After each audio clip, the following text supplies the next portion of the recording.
Today we're talking about how to do string crossings under a slur. Welcome.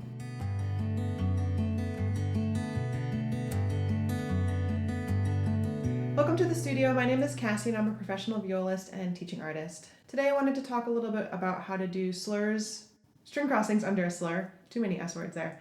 And I'm going to use the example of Bach's Cello Suite No. 1, the Prelude, because there's a bunch of string crossings under slurs in this piece.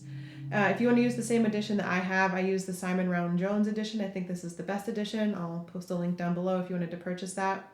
The thing with the Bach Cello Suites is it's kind of a compilation of 5 different sources. So this source is the most academic. It's most likely what Bach would have wanted. We don't know what he would have wanted 100% for sure, but we're going to use this edition and go with it. So in the beginning, he's got 3 notes slurred and then a bunch of notes separate. We can use that bowing and we will talk about how to do that, but just know that there are a million different ways that you could bow this or slur this. We're just going to use that one as our final edition because that's what the book has.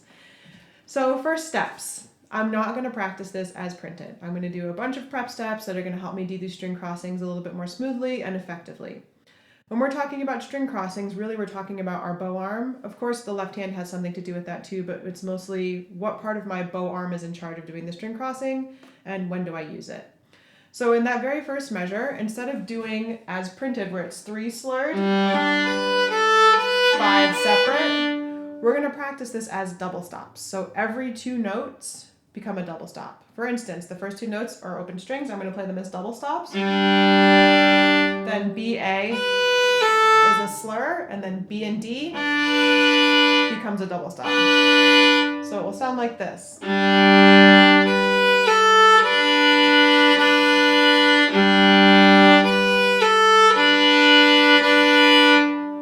The reason we're going to practice this is because what I often see students doing when we have string crossings is their bow elbow becomes a little bit too active. So we're trying to train the bow elbow that when we have these string crossings at the second half of the measure, that we don't want to go too big with the motion and the bow elbow there. And depending on our tempo, we might even want to get the wrist involved.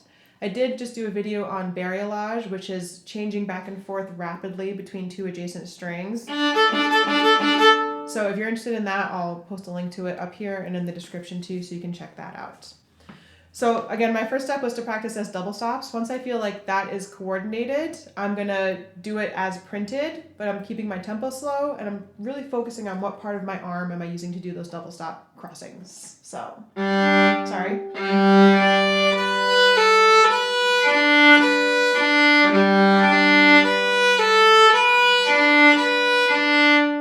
So if you notice, the first half of the measure probably feels comfortable. We really like doing slurs on a down bow from a lower string to a higher string because our arm is going with gravity. The shape that I want my elbow to make is kind of a frowny face or a curve. I don't want it to feel like I'm falling off a cliff when I'm changing strings. So this is what I don't want to see with your elbow. Whereas there's this rapid drop, it should feel very gradual. Like because my elbow is dropping, inevitably I'm just going to run into the D string. I'll show you from this angle. Not this. So we never want, and I'm thinking kind of about the funny bone, the bottom part of my elbow. I don't want that ever to feel like, oh God, the bottom just dropped out. It should be very gradual and very gentle when I'm changing strings. We have to have a lot of timing in our bow arm or rhythm in our bow arm when we're doing these under a slur. So I might also practice this as stop bows. So it's not a smooth slur.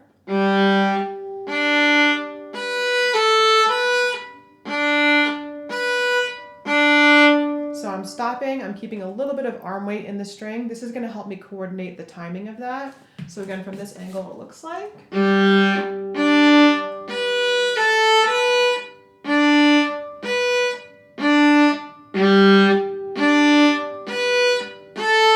Your bow elbow lifting, dropping, lifting to help keep that part coordinated.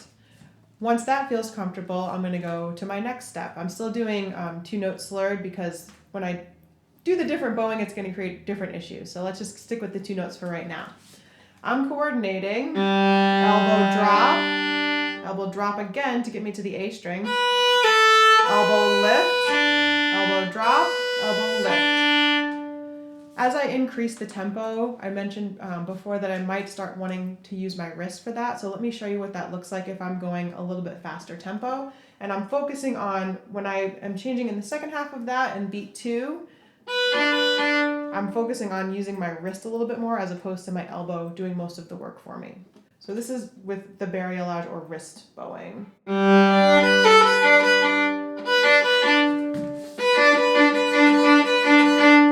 And again, if you want to check out a little bit more in-depth video about that, it's posted in the description. So now let's talk about how to do this with the bowing that is printed. I have been slurring 2 notes, now I'm slurring 3 notes, which means I have 1 additional string crossing to make in that smooth bow.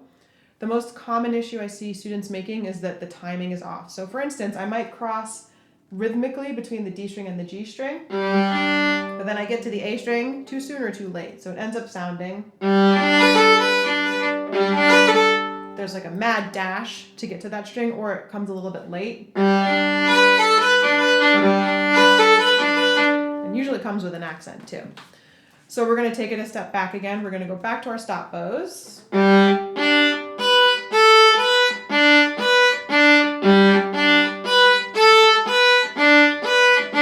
And thinking about what does my elbow need to do? It's that gradual drop. Show you a little bit closer. Not. And you'll almost see like a reaction in your hand when you're doing it incorrectly. So this is the not way to do it. Where your hand kind of creates an additional accent. We don't want that. It should be a very slow, gradual. I'm dropping my elbow, and because I'm dropping my elbow, it just happens to land on the D string. Dropping, and it just happens to go to the A string. So you may need to practice it very slowly. Okay, that was all right. That one was better. I'm going to think about my elbow just gradually dropping. Best one yet. So that's a couple of different ways to practice that bowing there. I want to talk about now, because we have those separate bows, they're not under a slur, but I could use a slur to help me coordinate the timing of them as a practice technique. So I'm going to practice doing 3 slurred, 1 separate, and then 2 slurred. I could also do 4 there, but just for right now, we're going to do 2. So as I'm doing that 2 slurred, again, I'm thinking, how little motion do I need to make in my bow arm to go back and forth between those 2? This is going to help when I do it slurred like this, to eventually when I do it separate, it's going to help even out that arm motion. So, me practicing looks like this. Drop my elbow, elbow lift slightly, elbow drop, elbow lift. And on that second one, I'm going to lift my elbow quite a bit because I need to go back to the G string. G string level for my elbow is a little bit higher than the D string level. An additional technique that you could use to practice this is by using double stops. So I'm going to play again.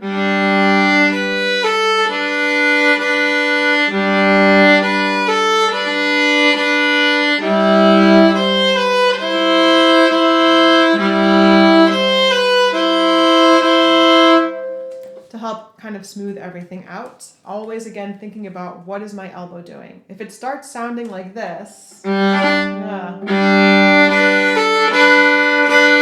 you're kind of putting false accents in there, just remember that when you're changing bows or when you're doing double stops, you don't need to add additional weight to the string. It's the same amount of arm weight, evenly distributed onto 2 different strings. So maybe that will help you in practicing this section too, just keeping it nice and even.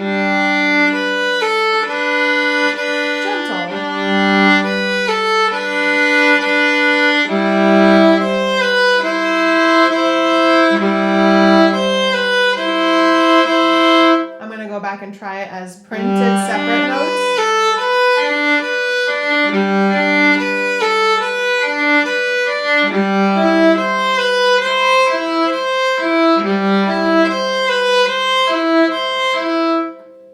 The hardest one for students to do is the one that's like on beat 2, so this one